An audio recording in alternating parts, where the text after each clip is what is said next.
ആ ഇതെന്താ പിണ്ട? ആ ഇങ്ങോരാ. ആ എങ്ങനെയുണ്ട് ഇപ്പോ? ഭയങ്കര സുഖ. വക്കീലെപ്പോഴാ വന്നേ? ഇതാ ഇപ്പോ. ഓ അനുവേ, ഡോക്ടർ എന്തുട്ടീ പറഞ്ഞ? തലച്ചോറൊക്കെ ഉണ്ടാ? ഒന്നുമില്ലെന്നേ, ഇല്ലേ? നാളെ ഡിസ്ചാർജ് ആവാന്നാ ഡോക്ടർ പറഞ്ഞ്. ആ തൽക്കാലം പരിസ്ഥിതി സംരക്ഷണ സമിതിയുടെ ഒരൊറ്റ കേസേ ജോയ്ക്കെതിരെ രജിസ്റ്റർ ചെയ്തിട്ടുള്ളൂ. പക്ഷെ സംഭവം ഇനിയും കോംപ്ലിക്കേറ്റഡ് ആവാനാ ചാൻസ്. പരിസ്ഥിതി സംരക്ഷണവും ഞാനും തമ്മിൽ എന്തുട്ടാ ബന്ധം വക്കീലേ? വണ്ടിന്ന് ആനപ്പിണ്ടം മുഴുവൻ റോഡിലേക്കല്ലേ വീണ് പോയത്? ചില്ലറ ഒഫൻസ് അത്. ഞാനാണോ വണ്ടിന്ന് പുറത്തേക്ക് കുത്തിയിട്ട്? അത് തന്നെ വീണല്ലേ? 10-12 പോയെ. സായി, നമുക്കിത് പിന്നെ ഡിസ്കസ് ചെയ്താൽ പോരെ? അയ്യോ അതല്ല, ഇന്ന് ബാങ്കിൽ നിന്ന് ജപ്തി നോട്ടീസ് വന്ന സ്ഥിതിക്ക് എന്തെങ്കിലും ചെയ്യണമെങ്കിൽ ഇപ്പൊ തന്നെ ചെയ്യണം, അതുകൊണ്ട് പറഞ്ഞതാ. ജപ്തി നോട്ടീസാ? വക്കീല് നിങ്ങൾ എന്തുട്ടൊക്കെ പറയണേ? ഓ എല്ലാ പണിയും കൂടി ഒരുമിച്ചാണല്ലോ കർത്താവേ. ഓ എന്നിട്ടത് ഇങ്ങനെ വിളിയാക്കണേ? അയ്യോ തുരു. ഈ സാധനം ഇവിടെ ഉണ്ടായിരുന്നാ? അയ്യോ ജോയേട്ടാ, ആ മരിച്ചുപോയ വർഗീസിന്റെ ശബ്ദം. ഞാനിവിടെ ഉണ്ട് ട്ടാ. വീണുവേ. മോനെ, നീ ഒന്ന് അടങ്ങിക്കിടക്ക്. ഡോക്ടർ ഫുൾ റെസ്റ്റ് വേണമെന്നല്ലേ പറഞ്ഞിരിക്കുന്നത്. നീ ഹോർലിക്സ് കുടിച്ചേ. എനിക്ക് കുറച്ച് വെള്ളം തരുമോ? അതെ, എന്റെ അഭിപ്രായത്തിൽ ഫാക്ടറിയുടെ ജപ്തി നടക്കട്ടെ എന്നാ. ബാങ്കിന് കൊടുക്കാനുള്ളത് കഴിച്ച് കുറച്ച് എമൗണ്ട് കയ്യിൽ കിട്ടൂലോ. ചങ്കിക്കൊള്ള വർത്താനൊന്നും പറയല്ലേ വക്കീലെ. ആകെ കൂടിയുള്ളതൊരു ഫാക്ടറിയാണ്, അത് പോയ നമ്മളില്ല. വക്കീലെ, നമുക്കിപ്പോ എന്തുട്ടാ ചെയ്യാൻ പറ്റുക? എന്താ ചെയ്യാൻ പറ്റാന്ന് ചോദിച്ചാ, ആ. ഉം, ഉം. ആ ആ കഴിഞ്ഞ മാസം ഹർത്താലിനെ കൊടുങ്ങല്ലൂർ പാർട്ടിക്കാർ ഒരു തുണിക്കട തല്ലിപ്പൊളിച്ചു. ഷാവിയോള്. അതിനെതിരെ അവരൊരു കേസ് കൊടുത്തിട്ടുണ്ടായിരുന്നു. എന്നിട്ടാ? മുരളി, എന്റെ വണ്ടി.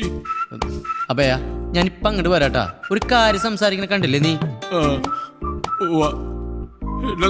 കൗലമ്മേ, എന്നിട്ട് കൊടുങ്ങല്ലൂരിലെ തുണിക്കട തല്ലിപ്പൊടിച്ചിട്ട് ആ അയാൾക്ക് നഷ്ടപരിഹാരമായിട്ട് 2 ലക്ഷം രൂപ കിട്ടി. അതെയാ? ഉം. നമ്മുടെ ഫാക്ടറി തല്ലിപ്പൊട്ടിച്ചു എന്നും പറഞ്ഞ് പാർട്ടിക്കെതിരെ ഒരു കേസ് കൊടുത്താ നമ്മുടെ ജപ്തി ഒഴിവാക്കാൻ പറ്റുമോ? വലിയ ചാൻസ് ഇല്ല, എന്നാലും മുരളി, എന്റെ വണ്ടി. എന്റെ പൊന്നഭയ, നീ ഒന്ന് മിണ്ടാണ്ട് കിടക്ക്, ഞാൻ ഒന്ന് ചിന്തിക്കട്ടെ. എന്നിട്ടിപ്പോ ചിന്തിക്കുക.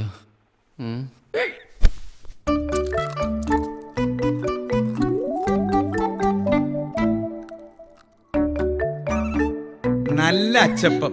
Just you try Gracy. Oh sure. അപ്പാപ്പനും അമ്മാമ്മയും സൗത്ത് ആഫ്രിക്ക പോണ പ്രമാണിച്ചിട്ട് ഇവള് ഒരു ദിവസം ലീവ് എടുത്തിരുന്ന് ഉണ്ടാക്കിയതാ. അതെയോ? ആഹാ പറയേ. അടുത്ത ആഴ്ച സൗത്ത് ആഫ്രിക്കയിൽ പോയാ പിന്നെ ഒരു തിരിച്ചുവരവ് ഉണ്ടാവും എന്തോ. ഓ എന്തായാലും നിന്റെ അപ്പൻ സണ്ണിക്കും പോളിക്കും കൊടുക്കാനുള്ളതൊക്കെ കൊടുത്തു. പോളിക്ക് താമസിക്കാൻ വേറെ വീടുണ്ട്, നിനക്കാണെങ്കിൽ ഫ്ലാറ്റും ഉണ്ട്. എന്റെ ഫ്ലാറ്റ് വാടകയ്ക്കല്ല പാപ്പ. ആ എന്നാലും ഉണ്ടല്ലോ, ആർക്കും വലിയ പ്രാരാബ്ദങ്ങളൊന്നുമില്ല. അതുകൊണ്ട് ഈ തറവാട് ഞങ്ങൾ അങ്ങ് വിൽക്കാൻ തീരുമാനിച്ചു. വെള്ളാനിക്കാരൻ റോയ് വന്നൊരു വില പറഞ്ഞു. പോണേല് മുമ്പ് അത് രജിസ്ട്രേഷൻ നടത്തണമെന്നാണ് എന്റെ തീരുമാനം. എന്താടാ പോളി, എന്താ നിന്റെ അഭിപ്രായം? ഞാൻ പാപ്പന്റെ കൂടെയാ പാപ്പ. നീ പറഞ്ഞതാടാ ശരി. ജീവിതത്തിലെ നല്ല കാലം മുഴുവൻ മുണ്ട് മുറുക്കി ഉടുത്ത് പിശുക്ക് ജീവിച്ചു. എന്നിട്ട് എന്തിനാ ഒരു ദിവസം ഒറ്റയ്ക്ക് അങ്ങോട്ട് പോവാനുള്ളതല്ലേ? ഈ വീട് വിറ്റ് കിട്ടുന്ന കാശ് കൊണ്ട് ഞാനും ഗ്രേസിയും ചില പ്ലാനുകളൊക്കെ ഇട്ടിട്ടുണ്ട്. വരുന്ന ക്രിസ്മസിന് ഒരു യൂറോപ്പ് ട്രിപ്പ് പോയാലോ എന്നൊരു ആലോചന. ആ ഈ തറവാട് വിൽക്കുമ്പോ എനിക്കതിലൊരു ഷെയർ. എനിക്കിവിടെ നിക്കളിയില്ലാത്ത പ്രശ്നങ്ങളാണേ. ഈ തറവാടാണ് എൻ്റെ ലാസ്റ്റ് ഹോപ്പ്. അപ്പാപ്പൻ സഹായിക്കണം. പ്രശ്നങ്ങളെ ധൈര്യത്തോടു കൂടി നേരിടണം. നിന്റെ പ്രായത്തിൽ ഇതിനേക്കാളും വലിയ പ്രശ്നങ്ങളായിരുന്നു എനിക്ക്, അറിയോ? ഇതങ്ങനെയല്ല പാപ്പ, ലോകം മുഴുവൻ എനിക്കെതിരാ. എനിക്കും പണ്ട് ഇത് തോന്നിയിട്ടുണ്ട് മോനെ. ഈ ലോകത്തെ ഒറ്റയ്ക്ക് വെല്ലുവിളിച്ച് ജയിക്കുന്നതാണ് ഒരു ബിസിനസ്സുകാരന്റെ മിടുക്ക്. അങ്ങനെ ഞാൻ കഷ്ടപ്പെട്ട് ഉണ്ടാക്കിയതാണ് ഈ കാണുന്നതൊക്കെ. ഇതിൽ നിന്നൊരു ഷെയർ ഇനി ആരും പ്രതീക്ഷിക്കണ്ട.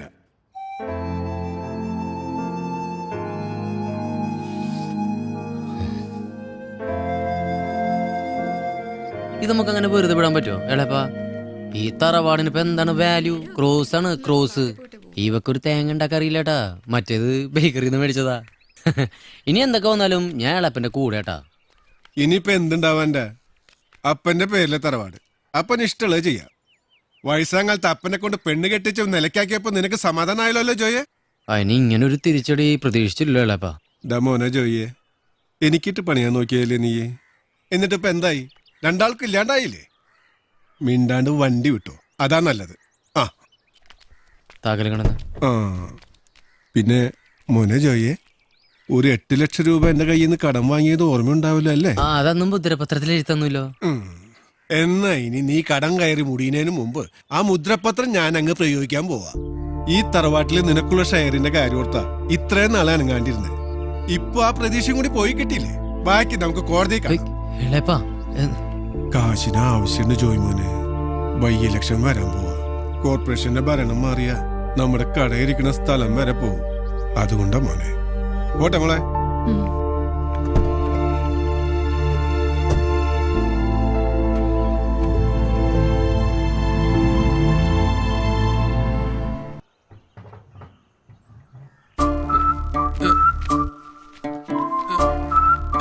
എന്റെ അമ്മ ജോയേട്ടാ, ദേ അഭയകുമാർ.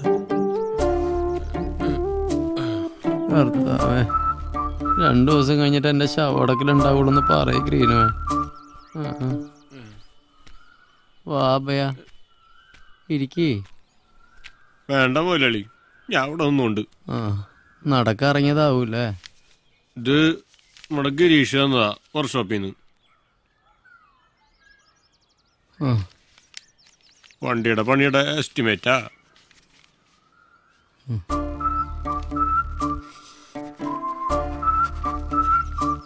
ഒരു 10,000 രൂപ അഡ്വാൻസ് കൊടുത്താ പണി തുടങ്ങാന്നാ ഡാവ് പറഞ്ഞേ. എന്റെ ഇപ്പോ നിന്റെ ഹോസ്പിറ്റൽ ബില്ല് ഞാൻ അടച്ചില്ലേ ഭയാ?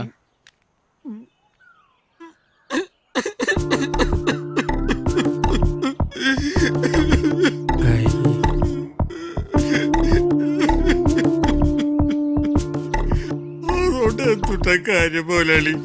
ആ വണ്ടിയിലേക്ക് ഈ തടി വേസ്റ്റ് അല്ല. എന്റെ ലൈഫ് കുട്ടിച്ചോറായില്ലേ? നീ കിടന്നിങ്ങനെ മോങ്ങല്ലേ. നീ ഒരു കാര്യം ചെയ്യപ്പോട്ട് മറ്റന്നാ വായോ, നമുക്കൊരു പരിഹാരം ഉണ്ടാക്കാം. മറ്റന്നാന്ന് പറഞ്ഞ മറ്റന്നാളല്ലേ? ഇവനിപ്പോ ഛർദിക്കോ? ജോയേട്ടൻ പറഞ്ഞതാ. എന്റെ അഭയ, നീ ഒന്ന് പോയി. അല്ല മുതലാളിയുടെ നാളേതാ? നീ ഒന്ന് പോയാ ഭയാ. മറ്റന്നാ ശരിയാക്കാം, നീ ഒന്ന് ചെല്ല്. മറ്റന്നാ 10,000 രൂപ എവിടെ നിന്ന് എടുത്ത് കൊടുക്കാനാ ജോയേട്ടാ? എനിക്കൊരു ഐഡിയ ഇല്ലടാ. നമുക്ക് കേസ് കൊടുത്താലോ ജോയേട്ടാ? പാർട്ടിക്കെതിരെയോ? വേറെന്തിട്ടാ ചെയ്യാനേ? മണ്ടത്തരാവില്ലേ ജോയ്? ലൈഫിൽ എന്തെങ്കിലും ഹോപ്പ് വേണ്ടടി മനുഷ്യന്. ഞാൻ കേസ് കൊടുത്താ നീ എന്റെ കൂടെ നിൽക്കോ? മതിയായി തുടങ്ങണ്ട നിനക്ക് തന്നെ. എന്നാ ജോയ് ഇത് കുട്ടികളെ പോലെ? ഞാൻ കൂടുണ്ട് ജോയേട്ടാ, കാര്യൊന്നുമില്ല, എന്നാലും കൂടുണ്ട്. ആക്സിഡന്റ് കഴിഞ്ഞപ്പം ജോയേട്ടന്റെ കൂടെ നടക്കുന്നതിന് അച്ഛനും അമ്മേനെ കുറെ ചീത്ത പറഞ്ഞു. എന്നാലും ഞാൻ നിങ്ങളുടെ കൂടെ ജോയേട്ടാ. ഉമ്മക്കിപ്പോ ഇത്തിരി മോശ സമയാന്നേ ഉള്ളൂ. പുണ്യാളിന്റെ അഗർബത്തീസ് നമ്മളിവിടെ ഉണ്ടാക്കും, എനിക്ക് ഷുവറാ.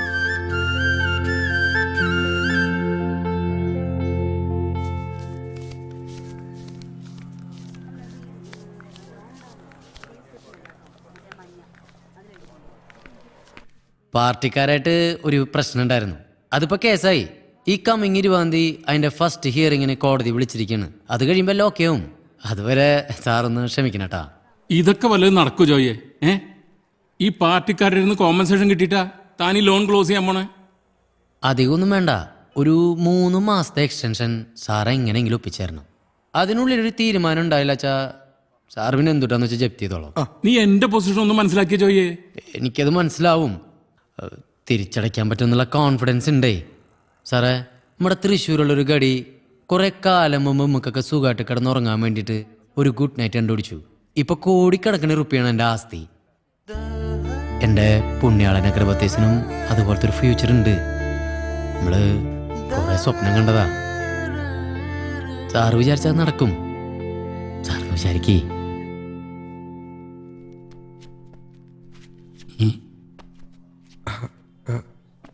അവിടെ ഉണ്ട്. കുഴി സാർ ഒരു 3 മാസം. എന്താണോ ഇത്? പരിഹാരം ഉണ്ടാക്കാന്ന് എണീക്കണം. ഔ സാർ സിബിട്ടില്ലേട്ടാ. തുത്തുരു തുത്തുരു തുത്തുമ്പി. തുത്തുരു. എന്നാലും അയാളുടെ കാല് പിടിക്കണ്ടായിരുന്നു ജോയേട്ടാ. എന്നാലും 3 മാസത്തെ ടൈം കിട്ടിയില്ലടാ. അത് ശരിയാ. അപ്പനെ അമ്മനെ അവരെ വാടക കിട്ടും, പക്ഷെ ടൈം അത് വാടക കിട്ടില്ലട്ടാ. So we have to use the time wisely. മനസ്സിലായാ? അപ്പൊ ഭയങ്കര ജോയേട്ടാ ദേ അടുത്ത കുരിശ്. അയ്യോ ഇന്ന് മറ്റന്നാളാ. അന്നത്തെ മറ്റന്നാൾ കഴിഞ്ഞിട്ട് 3 ആഴ്ചയല്ലേ ജോയേട്ടാ? അയ്യോ കണ്ടൂടാ, ഞാൻ മണീസിന്റെ ഫ്രണ്ട് ഉണ്ടാവുന്നേ വണ്ടി എടുത്തോണ്ട് പോയോ. ഈ കൈ വെച്ചിട്ടാ ജോയേട്ടാ? അത് ജോയേട്ടനല്ല ഭയ. അല്ലടാ അതാ ആളിഞ്ഞിന്. മുതലാളി മുതലാളി അയ്യോ അഭയകുമാറിന് അമ്മായകുമാറാണ്. അഭയകുമാറിന് മുതലാളി നിക്ക്. കളിക്കണ്ടേ ഓടല മുതലാളി. ഓടണെങ്കിൽ നീ പോടാ. ഇത് വെടിയുണ്ട പാഞ്ഞ വരും മുതലാളി. ഇവന് കാലം വെച്ച് വീട്ടിലിരുന്നൂടെ? കാല് കണ്ടീഷൻ കേട്ടോ, വലിക്കില്ലേ മുതലാളി? വണ്ടിയുടെ കാര്യത്തില് മുതലാളി പകുതി ഓമ കിട്ടുട്ടാ. എനിക്കിട്ട് പണി വന്നാലാ മുതലാളി. ഇവനെങ്ങനെ കാലം വെച്ച് ഇങ്ങനെ ഓടാൻ പറ്റണേ? ഗ്ലോബലൈസേഷന്റെയും വാണിജ്യവൽക്കരണത്തിന്റെയും ഇടയിൽ ഇവിടത്തെ രാഷ്ട്രീയ നേതൃത്വം മനുഷ്യജീവന് എന്തു വില കൊടുക്കുന്നുവെന്ന് തെളിയിക്കുന്നതിനുള്ള ഉത്തമ ഉദാഹരണമാണ് വാണിജ്യാടിസ്ഥാനത്തിൽ ഈ BT വഴുതന ഉൽപ്പാദിപ്പിക്കാനുള്ള അതീവ രഹസ്യമായിട്ടുള്ള ഈ നീക്കം. അധികാരത്തിന്റെ വേലിക്കെട്ടുകൾ തകർത്തെറിഞ്ഞ് ഈ ജനവികാരം ഭരണതലങ്ങളിലേക്ക് എത്തിക്കാൻ നമ്മെ കൊണ്ടാകുന്നതൊക്കെ നമുക്ക് ചെയ്യാം. കൂടുതൽ ചെറുപ്പക്കാർ വിഷയത്തിന്റെ ഗൗരവം മനസ്സിലാക്കിക്കൊണ്ട് ഈ സമരപന്തലിലേക്ക് ഒഴുകി വരുന്ന കാഴ്ച ഈ ജനകീയ മുന്നേറ്റത്തിന്റെ ഏറ്റവും വലിയ വിജയമാണ്. ഈ സമരത്തിൽ RIP യുവ നേതാവ് സാബു പാറത്തടത്തിലും KFC youth wing general secretary Ullas മോഹനും പ്രത്യേക അഭിവാദ്യങ്ങൾ അർപ്പിക്കുന്നു. ഇന്ന് തൃശൂർ ഇവിടെ തുടങ്ങിയിട്ടുള്ള ഈ ചെറിയ കൊച്ചു സമരം നാളെ കേരളത്തിന്റെ എല്ലാ ജില്ലകളിലും സമരം നിങ്ങളോട് ഞാൻ വളരെ താഴ്മയായി അഭ്യർത്ഥിക്കുകയാണ്. എന്റെ പ്രിയപ്പെട്ട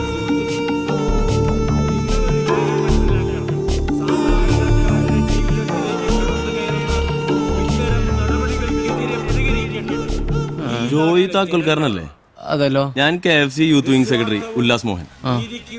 ഒന്നുകൂടി വന്ന ഒരു കാര്യം പറയട്ടെ. ജോയി പേടിക്കണ്ട, ഞങ്ങൾ ഇവിടെ ഉള്ളപ്പോ സാബൊന്നും നിങ്ങളെ തൊടില്ല. അങ്ങോരെന്താ ഇവിടെ വെറുതെ ഷോ. ഇജാതി ജനകീയ സമരങ്ങൾക്ക് ഏതെങ്കിലും ഒരു പാർട്ടി പിന്തുണ പ്രഖ്യാപിക്കണ്ടേ? Just for name sake. അത് പോട്ടെ. സത്യത്തിൽ ഞാൻ ജോയി അങ്ങോട്ട് വന്ന് കാണാനിരിക്കായിരുന്നു. എന്തോ റൂളിംഗ് പാർട്ടിയായ ഞങ്ങളെ പാർട്ടിക്കെതിരെ നടത്തിയ ഹർത്താലിനെതിരെയാണല്ലോ ജോയി കേസ് കൊടുത്തിരിക്കണേ. ഒരു തരത്തിൽ നമ്മൾ രണ്ടുപേരും സെയിം സൈഡാ. നാളെ തുടങ്ങാൻ പോണ ഈ കേസില് KFCയുടെ ഫുൾ സപ്പോർട്ടും പ്രൊട്ടക്ഷനും ജോയിക്ക് ഉണ്ടാവും. അത് ഭയങ്കര സന്തോഷായി. ഞങ്ങൾ ഈ ചെയ്യുന്ന ഹെൽപ്പിന് പകരമായിട്ട് ചെറിയൊരു സംഖ്യ ജോയി ഞങ്ങളുടെ പാർട്ടി ഫണ്ടിലേക്ക് ഡൊണേറ്റ് ചെയ്യേണ്ടി വരും. ബൈ ഇലക്ഷനാ വരണേ, അറിയാലോ. ഇത് ജയിച്ചാ പിന്നെ കോർപ്പറേഷൻ നമ്മുടെ കയ്യില.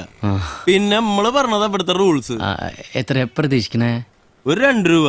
നിങ്ങൾക്കൊക്കെ അതൊരു തുകയാണ്. എന്നുവെച്ചാ ഒന്നും അറിയാത്ത പോലെ 2 ലക്ഷം. ബാഗിന് പോലും താങ്ങാൻ പറ്റില്ല. നാളെ ഫാക്ടറിയിൽ ആള് വരും, അപ്പൊ കൊടുത്താ മതി. ശരി എന്നാ ആയിക്കോട്ടെ.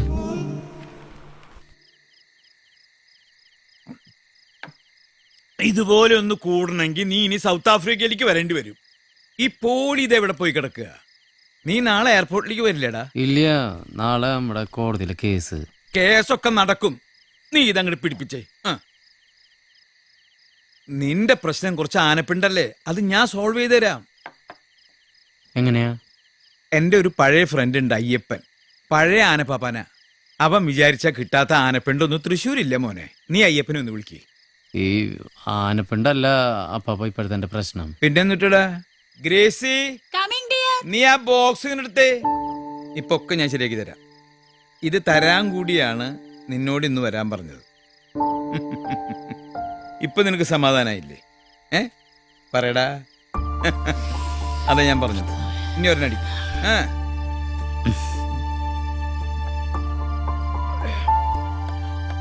എനിക്ക് ഒന്നും വേണ്ടായിരുന്നു അപ്പാപ്പ. നീ അങ്ങനെ പറഞ്ഞ എന്റെ മനസ്സ് വിഷമിപ്പിക്കലടാ ജോയ്. എന്റെ മനസ്സിലെ സ്നേഹം മുഴുവൻ നിനക്കാടാ. ഞാൻ അപ്പാപ്പനെ വല്ലാണ്ട് മിസ് ചെയ്യും. അച്ഛാ ദാ. Thank you. ഓ ആ താങ്ക്സ്. തുറന്നു നോക്കടാ.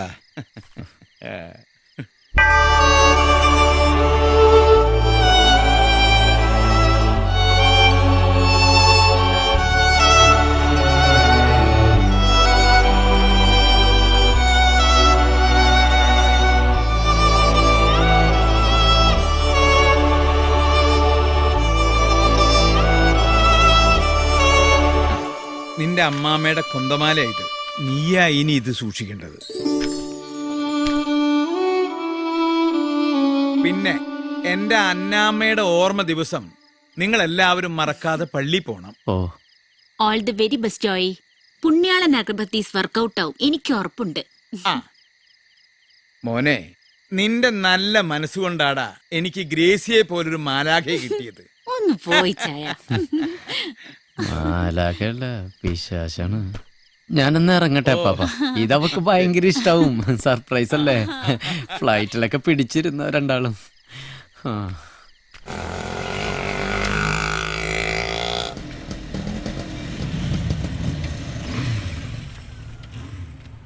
എന്തൊട്ട് പരിപാടിയാ ജോയേട്ടെ കാണിച്ചേ?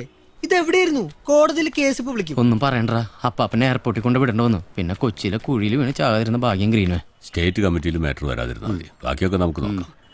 ചേട്ടാ അവരെ കണ്ട ആ വണ്ണുള്ളത് RIP തൃശൂർ ജില്ലാ സെക്രട്ടറി KC മാത്യൂസ്.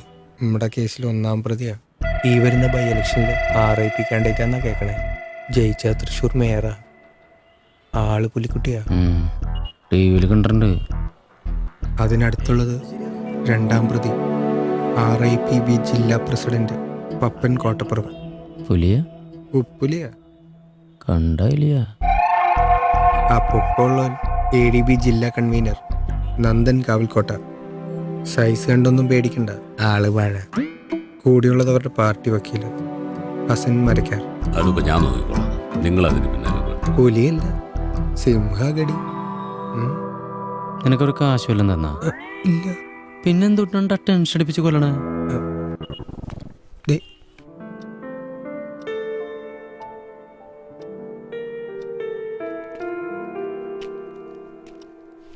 ആ എല്ലാരും ഉണ്ടല്ലോ. സുഖല്ലേ കേശേ? 12 മണിക്കൊരു ഉദ്ഘാടനം ഉണ്ടായിരുന്നു. ഇതിപ്പോ തീരില്ലേ? ആ എന്താ താക്കോൽക്കാരാ തന്റെ പുതിയ പ്രശ്നം? എനിക്ക് നീതി വേണം യുവർ ഓണർ. ഏയ് കുറച്ചു ദിവസം മുമ്പ് തനിക്ക് നീതി തന്നല്ലേളോ. ഇങ്ങനെ എപ്പോഴും ചോദിച്ചാ എങ്ങനെയാ? അല്ലേ കേശേ? യുവർ ഓണർ, തികച്ചും ജനാധിപത്യ വിരുദ്ധവും കോടതിയെ തെറ്റിദ്ധരിപ്പിക്കുന്നതുമാണ് ഈ കേസ്. അതെന്താ? ഒന്നാമതായി, ആനപ്പിണ്ടം പോലെ ദുർഗന്ധം വമിക്കുന്ന ഒരു വസ്തുവിൽ നിന്നും ചന്ദനത്തിരി പോലെ ഒരു പ്രൊഡക്റ്റ് ഉണ്ടാക്കാൻ കഴിയില്ല. That questions the very basis of this case. ഏയ് അത് പറ്റും. കുറച്ചു കാലം അയാൾ ഇവിടെ കയറി ഇറങ്ങാൻ തുടങ്ങിയിട്ട്. പ്രൂവൻ ടെക്നോളജിയാണ് അല്ലേ വക്കീലേ? Yes, Your Honor. Resubmitting the proof of the same once again.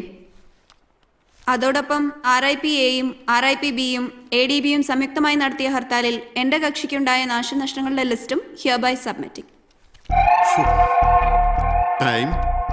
റെഡിയാക്കാം. 1 കോടി രൂപ നഷ്ടപരിഹാരം എന്ന് പറയുന്നത് തന്നെ കോടതി അവഹേളിക്കുന്നതിന് തുല്യമാണ് യുവർ ഓണർ. ഇന്നാട്ടിലെ ജനങ്ങൾക്ക് പ്രതികരിക്കാനുള്ള ഒരേ ഒരു മാർഗമാണ് ഹർത്താലുകൾ.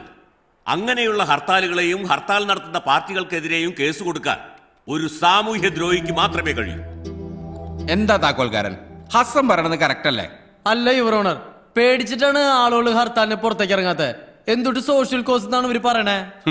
നോൺസെൻസ്. അല്ല യുവർ ഓണർ, കഴിഞ്ഞ 1 വർഷത്തിനുള്ളിൽ കേരളത്തിലെ പാർട്ടികൾ നടത്തിയിട്ടുള്ള ഹർത്താലുകളുടെ ലിസ്റ്റാണിത്. എന്ത് പൊതുജന നന്മയാണ് ഈ സമരങ്ങളിലൂടെ നാട്ടുകാർക്ക് കിട്ടിയിട്ടുള്ളത്?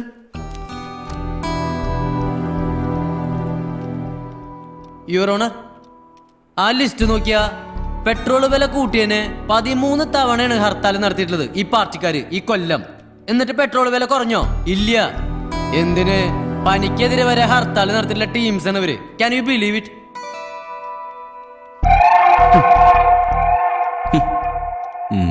വേറൊരു കാര്യം അറിയോ യുവർ ഓണർ, എന്നെ ഈ കേസിന് സപ്പോർട്ട് ചെയ്യാന്നും പറഞ്ഞ് ഒരു പാർട്ടി എൻ്റെ അടുത്ത് ആവശ്യപ്പെട്ടത് 2 lakhs rupees ആണ് കൈക്കൂലിയായിട്ട്. പേഴ്സണൽ ലോണിന് ഞാൻ അപേക്ഷിച്ചിട്ടാ കിട്ടിയോടെ വീട്ടിൽ കൊണ്ട് തരാം. 5-ാം തീയതിക്ക് മുമ്പായിട്ട് ദേവസ്ഥയിൽ ആനപ്പിണ്ട് എടുക്കണമെന്ന് ഇവിടുന്ന് തന്നെയല്ലേ വിധിച്ചേ? ഞാനത് ചെയ്യാൻ ശ്രമിച്ചാണോ ഇത്ര വലിയ തെറ്റ്? ഹൈദരാബാദിലും ഡൽഹിയിലും ഇവരുടെ ഓരോ നേതാക്കന്മാരെ കൈക്കൂലി കേസിൽ അറസ്റ്റ് ചെയ്തതിന് ഓൾ ഇന്ത്യ ഹർത്താൽ. 4-ാം തീയതി ഈ പറഞ്ഞ ഹൈദരാബാദിലും ഡൽഹിയിലും ഹർത്താൽ ഇല്ലായിരുന്നു യുവർ ഓണർ. ഈ ലോകത്ത് നമ്മുടെ നാട്ടിൽ മാത്രം കൊണ്ടാടുന്ന ഒരു പ്രസ്ഥാനമാണിത്.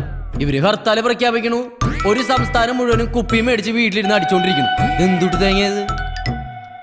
ഇതൊക്കെ ശരിയാണോ? I think it's not the right way your owner.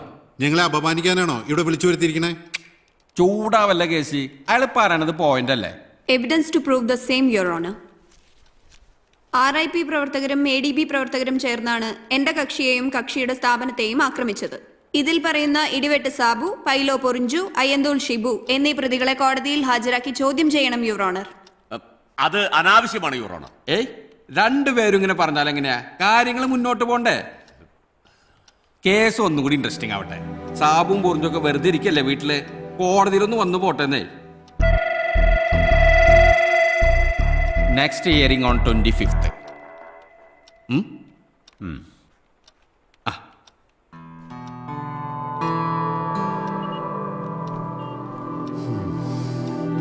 സംസാരവും വാദവും നന്നായി. പണ്ട് ഇതുപോലെ ഹർത്താലിനെതിരായി ഞാനൊരു കേസ് കൊടുത്തതാ, ഒന്നും നടന്നില്ല. എനിക്ക് പറ്റാത്തത് ജോയ്ക്ക് സാധിക്കട്ടെ. എന്തെങ്കിലും സഹായം ആവശ്യമുണ്ടെങ്കിൽ എപ്പോൾ വേണമെങ്കിലും എന്നെ വിളിക്കാം, ഒരു മടിയും കണക്കാക്കണ്ട. വരട്ടെ. ഈ കാലഘട്ടത്തിന്റെ ഗാന്ധിയുടെ മൂപ്പര്. നമ്മൾ തമ്മിൽ പരിചയപ്പെട്ടില്ല. ഞാൻ KC മാത്യൂസ്. വിചാരിച്ച പോലെയല്ല, ആള് മിടുക്കനാട്ടോ. ഞങ്ങളൊക്കെ നിർത്തി പൊരിച്ചു കോടതിയില്. RIPയോടുള്ള നിന്റെ കളിയേ, അത് RIP അവളെ കളിച്ചക്ക ഓർത്തട്ടാ. വിടടോ, ഇവൻ നമ്മുടെ ചെക്കനല്ലേ, കാണാട്ടോ ജോയേ. പുതിയോരോ വിത്ത് മുളക്കാണേ. ഇനി ഒരൊറ്റ കയ്യേ ബാക്കിയുള്ളോട്ടോ ജോയേട്ടാ.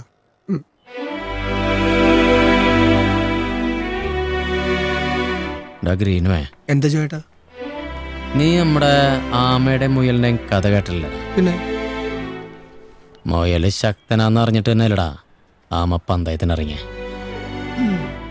ഈ റേസ് നമുക്കൊന്ന് ഓടി നോക്കടാ. എന്തേ വേണം?